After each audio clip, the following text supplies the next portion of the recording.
Hello, and welcome to Verifi Insights Podcast, Verifi's audio blog featuring timely insights from leading experts in payments, fraud reduction, and dispute prevention. We've gathered our expert forces together to provide you a global view on payment protection and share tips that support your kind of business, big or small, in all kinds of industries. From SMBs to enterprise, Verifi Insights Podcast is your source for information on VIP payment protection. Hello. Welcome to the show. I'm your host, Rene Garcia. Today, we are continuing our exploration into dispute representment.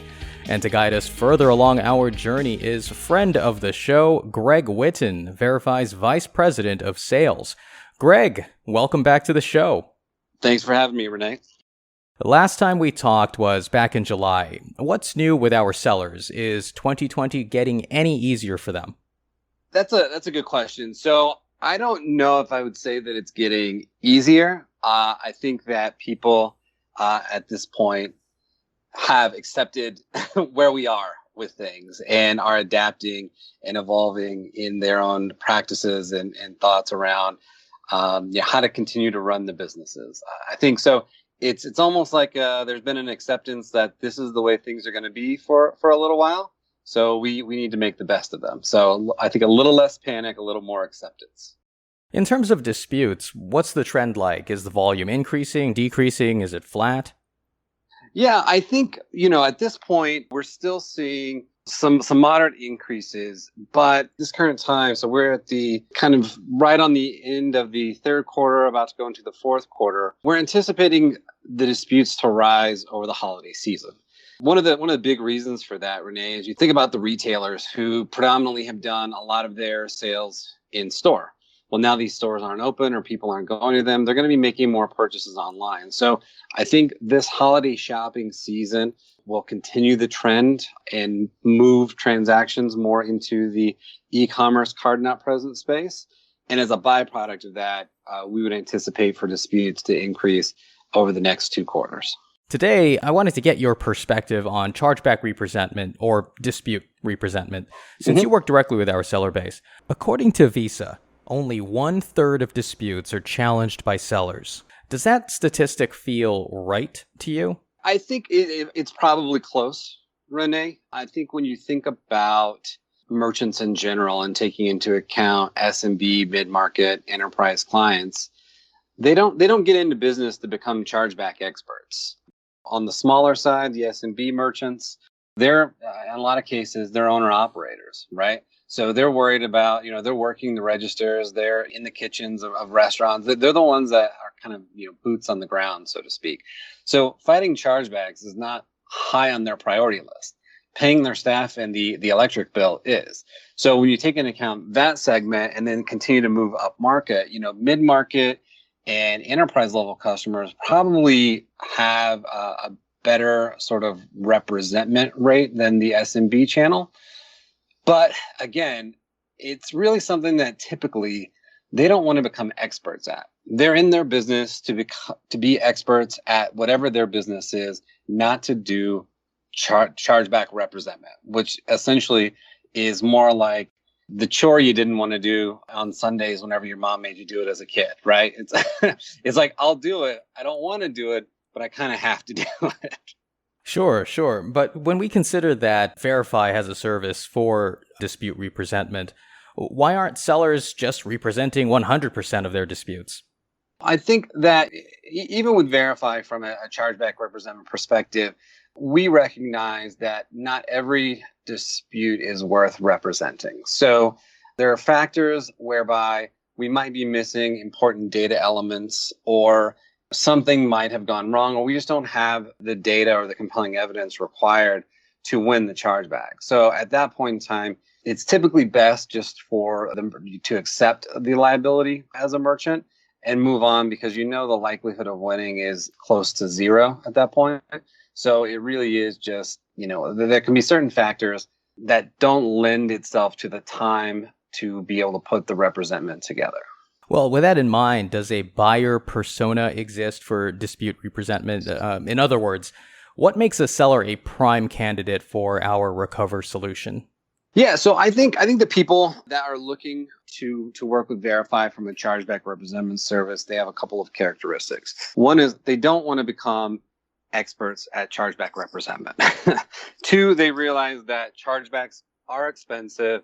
And three, they realize that they need to have some sort of solution in place. So when you start to combine those sorts of things, I think that's where Verify really shines, being a part of the Visa family, having the resources when it comes to educating ourselves on chargebacks, changes in policies, anything like that. I think that we have better perspective than most others in the industry. So using that expertise can kind of lend itself to creating better or more optimal performances for customers who are looking to try to retain the sales they've made that resulted up in the chargeback status.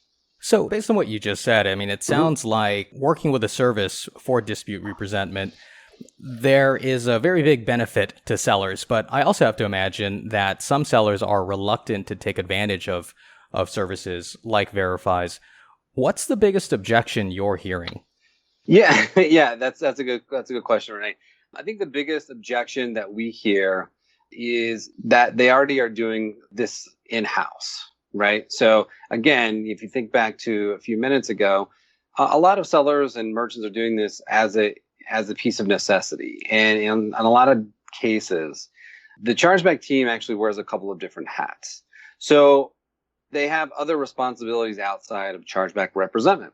So when you start thinking about those things, it can make it hard to kind of jump to using a service like Verify. But once we start talking to those customers with that objection, we start understanding what the win rate is, right? How much time they're putting into that.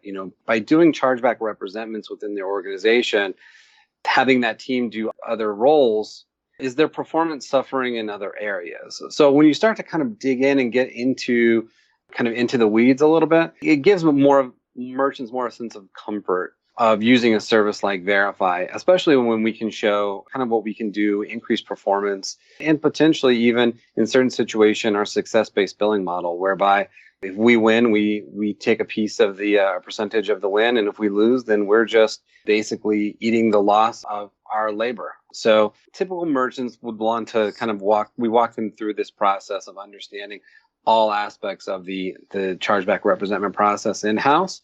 And generally, we're able to present a solid business case on why outsourcing with Verify would make sense for them.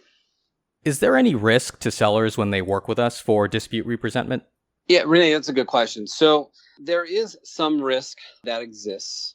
However, we mitigate that. And so what I mean by that is, so obviously if we're basically becoming an extension of a merchant's business, we're going to need access to certain data elements to be able to do this job on their behalf.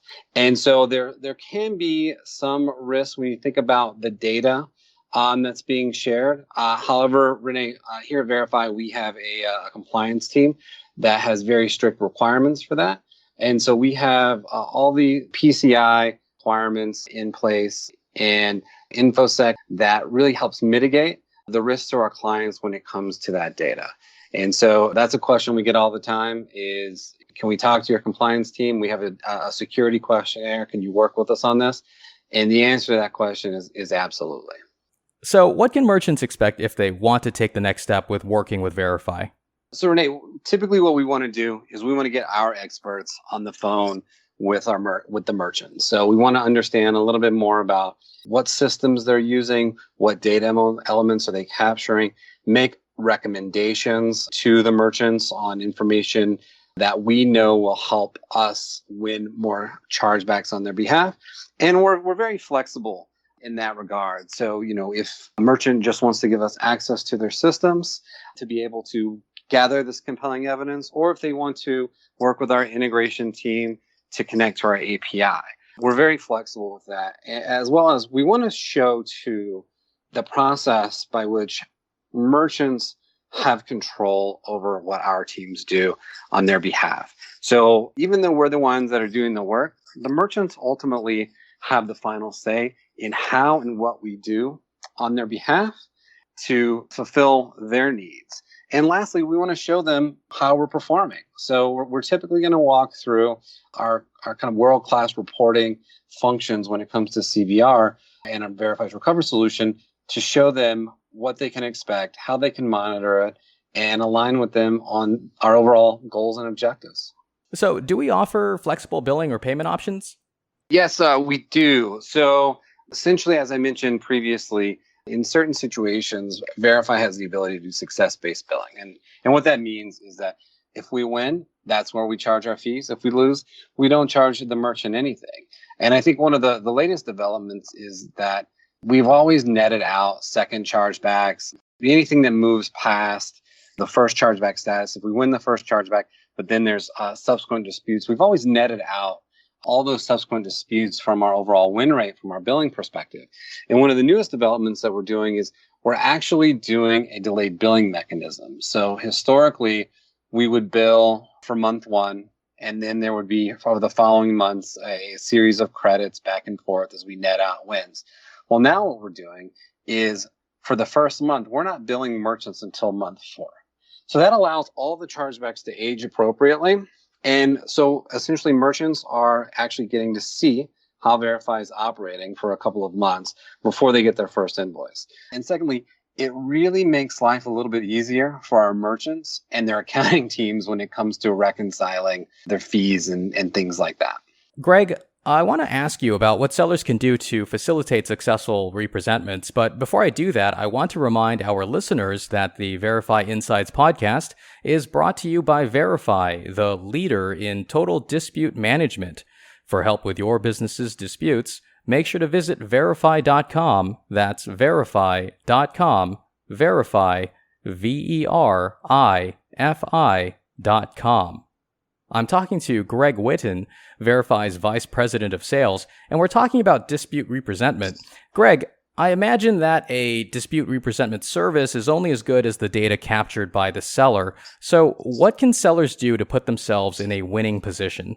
Good question, Renee. So I think one of the things that we hear the most is just capturing the relevant information, right? And not kind of disregarding certain aspects that might not seem important at the time. So we always encourage merchants, if they're not capturing the right data pieces, to work with their IT and payment teams to kind of build that infrastructure into their systems. But I want to comment on the notion that data is key. So data is key in some regards, but there is also an artfulness to chargeback representment. So when you think about what's included in a representment, there is essentially a narrative back to the card issuer as well as the evidence, which are those data elements. So one without the other isn't as effective as both of those combined. And I think that's really one of the things that, when you talk to the chargeback analysts within Verify, they really pride themselves on is being able to not only get the data, but also create that narrative and specifically create it to specific issuers. Different issuers look at data much differently. And again, this is I chalk this up to, these are skills that are learned because we've been doing this for 15 years and we consider ourselves experts in this field. And so by having the data and the ability to craft that narrative, we'll optimize win rates for our merchants. When sellers come to us for help with their representments, what are they telling us that they're missing? Is it personnel? Is it time? Some other resource I'm not thinking of? Yeah, I think it's a couple things. One, if you think about the different scenarios, right? So you have merchants who are on this high growth trajectory, right? And so they don't want to kind of pump the brakes to build a chargeback representment team. So by looking at ways to partner with Verify, they know that they're still going to get the service, but they don't have to slow down the momentum that they're trying to ride as they're kind of on their way to raising the next round or filing for IPOs, whatever that state looks like for them. The other side of that coin is established businesses who ultimately in today's age are looking at, where are we spending our dollars? How are we spending them? How can we be more effective? If anything, I think that's what COVID has shown us, is that this is a time to really look at every aspect of our business and try to facilitate, as much change as we can to adapt to this new world. So those are the scenarios that I see most frequently. Is it all comes down to optimizing at the end of the day this process for them being the merchants. And so how can Verifi fit in to be able to do that? And those are the questions that we look to answer when we're talking to prospective clients. So Greg, what's the best way for people to learn more or get in touch with our revenue recovery team? Renee, I think the best way is they could email us at sales@verifi.com, or they can go to our website and chat with a specialist there. So a lot of good information on our website, www.verifi.com. And so multiple ways to connect to us, but typically emails or using that chat function on the website are the best way to initiate those conversations and get in touch with a salesperson that will have those initial conversations to evaluate whether or not Verifi's dispute representment solutions are right for them. Fantastic. Is there anything else you'd like to add? No, man. You've tapped everything out of my brain. I'm good. Fantastic. Greg, thank you so much for joining us. To our listeners, if you enjoyed today's episode, then we encourage you to leave a positive rating and subscribe for more great interviews and insights. We'll talk to you soon. We're glad you joined us to share important payment information on Verifi Insights podcast. You can stay informed on the latest insights on dispute prevention and payment industry changes by listening to our podcast regularly. Subscribe to our channel on YouTube or tap into your favorite online place for podcasts to help keep you protected and informed. Want to share this wealth of information with your friends and colleagues? Send them a link on LinkedIn, Facebook, Twitter, and Instagram to spread the good news. And if you're ready to learn more about how Verifi can help your business reduce fraud, prevent and resolve disputes, and recover revenue lost to disputes, visit us today at verifi.com. That's Verifi.com.